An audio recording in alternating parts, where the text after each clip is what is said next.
16e dimanche du temps ordinaire. Sois favorable à tes fidèles, Seigneur, et dans ta bonté multiplie pour eux les dons de ta grâce, afin que, brûlant de charité, de foi et d'espérance, ils soient toujours vigilants pour garder tes commandements. Par Jésus-Christ, ton Fils, notre Seigneur, qui vit et règne avec toi dans l'unité du Saint-Esprit, Dieu, pour les siècles des siècles. Amen. Première lecture, lecture du livre de la Genèse, chapitre 18, versets 1 à 10. Psaume 14. Seigneur, qui séjournera sous ma tente? Lecture de la lettre de saint Paul, apôtre aux Colossiens, pour la deuxième lecture, chapitre 1, versets 24 à 28. Alléluia, alléluia, heureux ceux qui ont entendu la parole dans un cœur bon et généreux, qui la retiennent et portent du fruit par leur persévérance. Lecture de l'Évangile selon saint Luc, chapitre 10, versets 38 à 42. En ce temps-là, Jésus entra dans un village, une femme nommée Marthe le reçut. Elle avait une sœur appelée Marie qui était assise aux pieds du Seigneur et écoutait sa parole. Quant à Marthe, elle était accaparée par de multiples occupations du service. Elle intervint et dit « Seigneur, cela ne te fait rien que ma sœur m'ait laissé faire seule le service? Dis-lui donc de m'aider. » Le Seigneur lui répond « Marthe, Marthe, tu te donnes du souci et tu t'agites pour bien des choses. Une seule est nécessaire. Marie a choisi la meilleure part. Elle ne lui sera pas enlevée. » Acclamons la parole de Dieu. Louange à toi, Seigneur Jésus.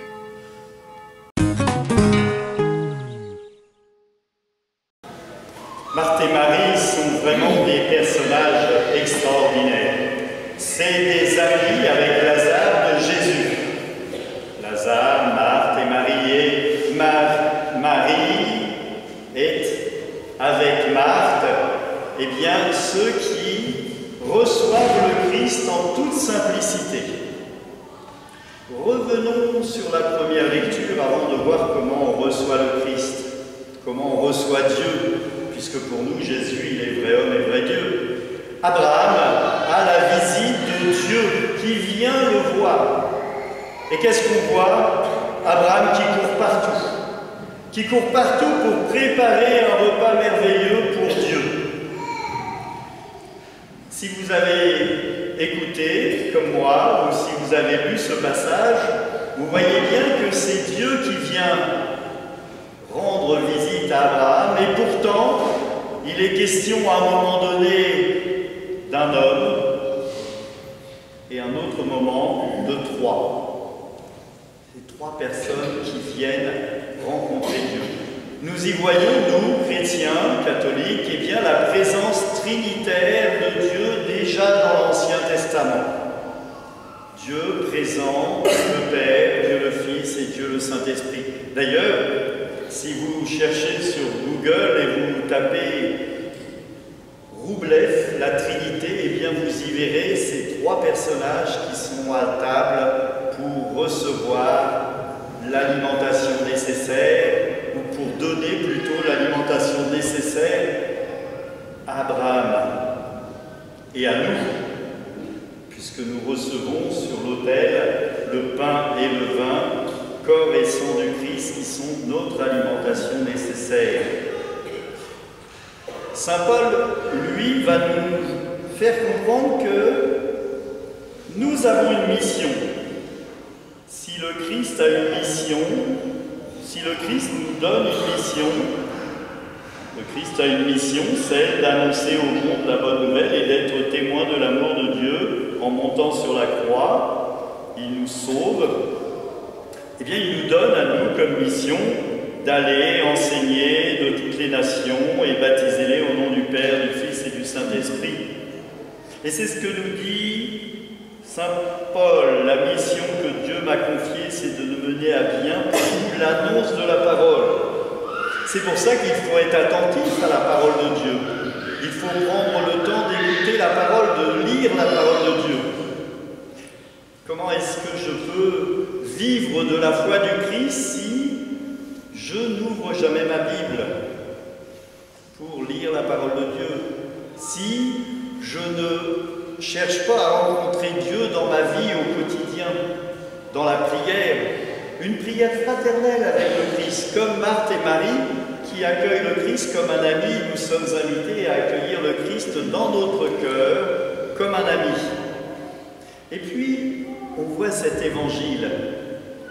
Marthe est merveilleuse, elle veut que tout soit impeccable pour le Christ qu'elle accueille. Et on fait tous pareil, quand on a un invité, eh bien on veut que tout soit impeccable. Et puis il y a Marie, qui elle devient disciple du Christ. Elle se met à l'écoute du Christ. Être assis au pied de Jésus, qui est à l'époque compris comme un rabbi, eh bien c'est être ou devenir disciple de cet homme. Alors une femme qui devient disciple du Christ, c'est merveilleux. Parce que ça veut dire que ce n'est pas réservé à une élite ou seulement aux hommes. On peut tous être disciples du Christ.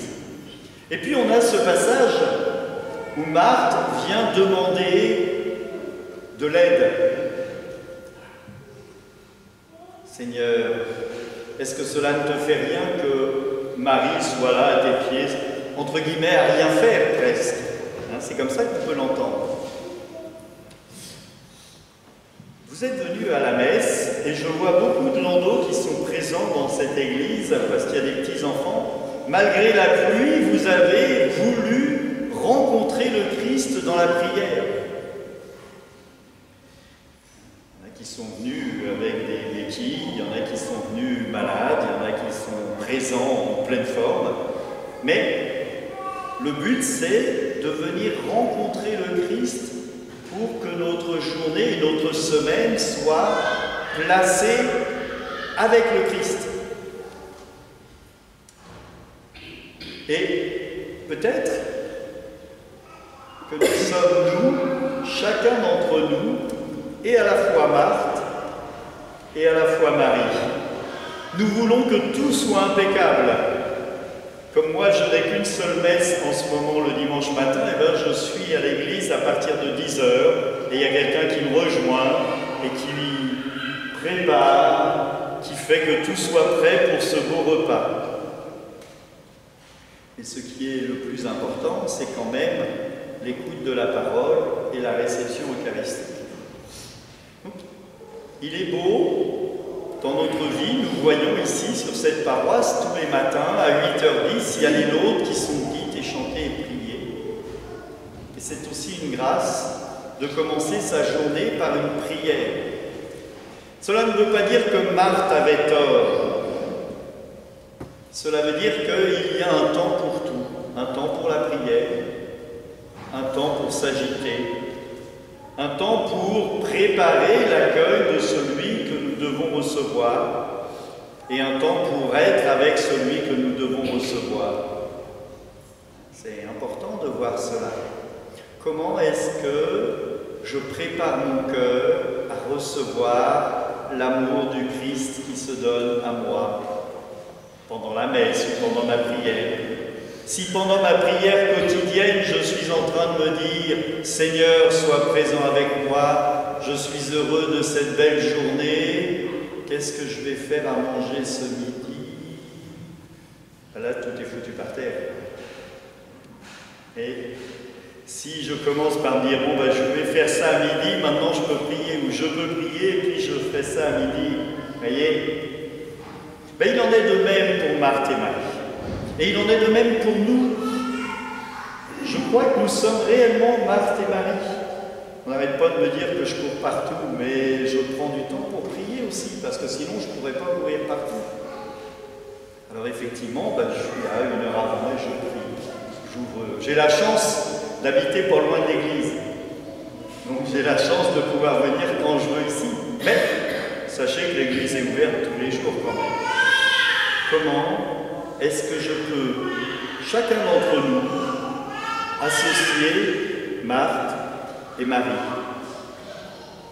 Saint Paul le dit, attention, je suis comme mission, ma mission, c'est de mener pour vous l'annonce de la bonne parole. Et Saint Paul faisait des 30 km par jour pour aller annoncer la bonne nouvelle. Il ne restait pas là comme ça en se disant « Bon, je vais prier, puis il y a bien quelqu'un qui va venir. » Non, non, il est à la fois Marthe et à la fois Marie. Comment est-ce que je peux être Marthe et Marie?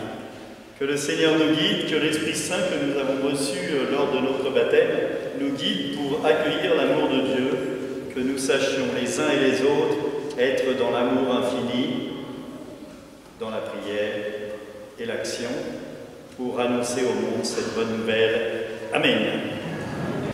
Dans ta bienveillance, reste auprès de ton peuple, nous t'en prions Seigneur, puisque tu l'as initié au sacrement du ciel, fais-le passer de ce qui est ancien à une vie nouvelle par le Christ notre Seigneur. Amen. Que Dieu Tout-Puissant vous bénisse tous, le Père, le Fils et le Saint-Esprit.